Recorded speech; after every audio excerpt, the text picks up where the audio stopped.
Hello good morning to all class 5 के बच्चे जो हिंदी पढ़ते हैं या जिन्होंने हिंदी भाग लिया है।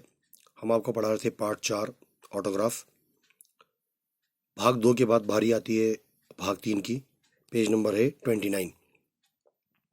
यहाँ तक हमने आपको पढ़ाया था कि अरे मोहन तुम ये क्या कर रहे हो, स्कूल नहीं गए हो। तुम्हें हेडमास्टर ने मोहन से कहा तुम अभी तक यहीं घूम रहे हो, तुम स्कूल नहीं गए हो। आज वहाँ पर एक नामी खिलाड़ी आ रहा है। इसके बाद है यहाँ से, मास्टर साहब मैं बहुत ही मुश्किल में फंस गया हूँ, बहुत ही उलझन में हूँ। फल देने आया था बड़ी अम्मा को, पर उनके तो गहरी चोट आ गई है, उन्हें तो चोट पहुंची है। डॉक्टर को बुलाने जा रहा हूँ। मोहन ने हेडमास्टर साहब से कहा। डॉक्टर ढूंढ रहे हो? वो 16 नंबर वाले घर में डॉक्टर साहब रहते हैं। हेडमास्टर ने कहा। वो जो सामने घर नज़र आ रहा है 16 नंबर वाला, रूम नंबर 16 जो है, उसमें डॉक्टर साहब रहते हैं।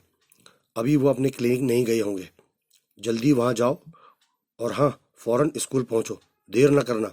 और हेडमास्टर ये कहकर आगे बढ़ गए। मोहन 16 नंबर वाले घर में जा पहुंचा। डॉक्टर साहब उसी समय अपने क्लिनिक जाने को तैयार खड़े थे। वो अपना बैग वैग लेके तैयार हो रहे थे। मोहन ने जल्दी जल्दी उनको बड़ी अम्मा के बारे में बताया, पूरी कहानी कह सुनाई कि अम्मा को क्या क्या हुआ था। बड़ी अम्मा के बारे में सुनते ही वो घबरा कर बोले, क्या बड़ी अम्मा के चोट लग गई है? उन्हें चोट पहुंची है? मैं अभी चलता हूँ, तुम थोड़ा रुको, मैं अपना बैग लिए चलता हूँ।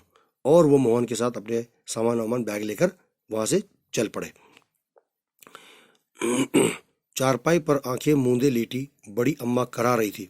चारपाई पर लेटी हुई मोहन की बड़ी अम्मा दर्द से चिल्ला रही थी।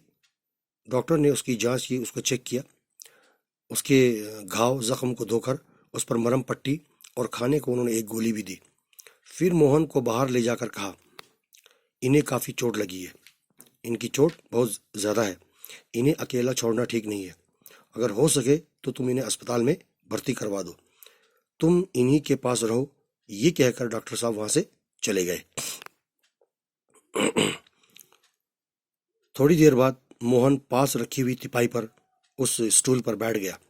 अनायास ही अचानक ही उसकी नज़र, उसकी दृष्टि घड़ी पर चली गई। सुबह के 9 बज रहे थे।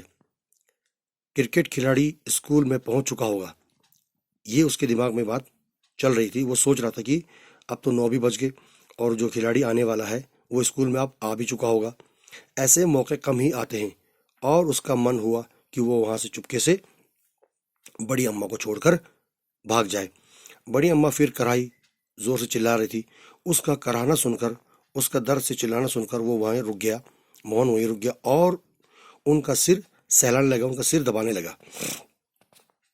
बड़ी अम्मा बोली, जैसे वो मोहन की बात समझ गई हो। मतलब बड़ी अम्मा को लगा कि वो मोहन की बात जो है वो उसको समझ में आ गई हो।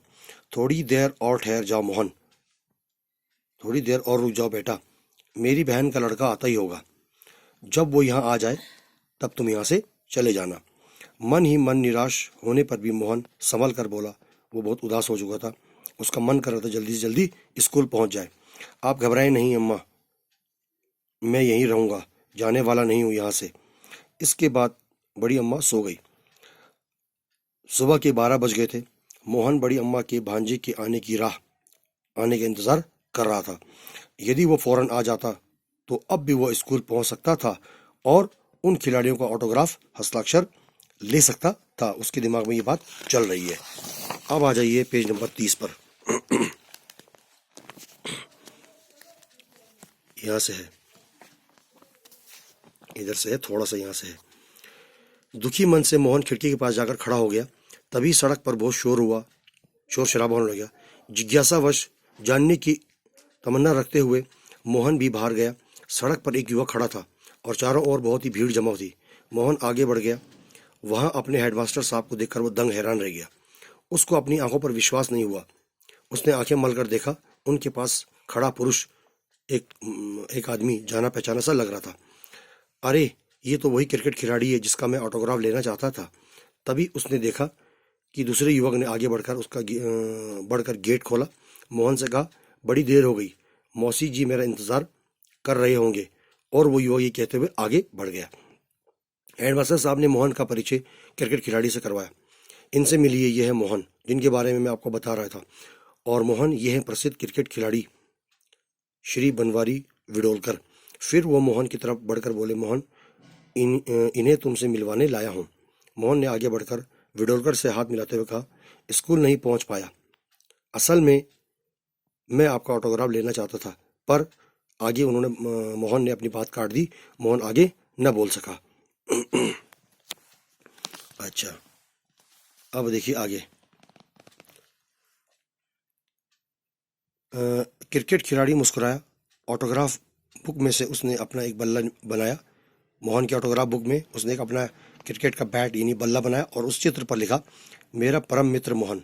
और उस बल्ले के चित्र के नीचे जो तस्वीर उसने बनाई थी बैट पर, बल्ले पर, अपने हस्ताक्षर, अपने दस्तखत कर दिए।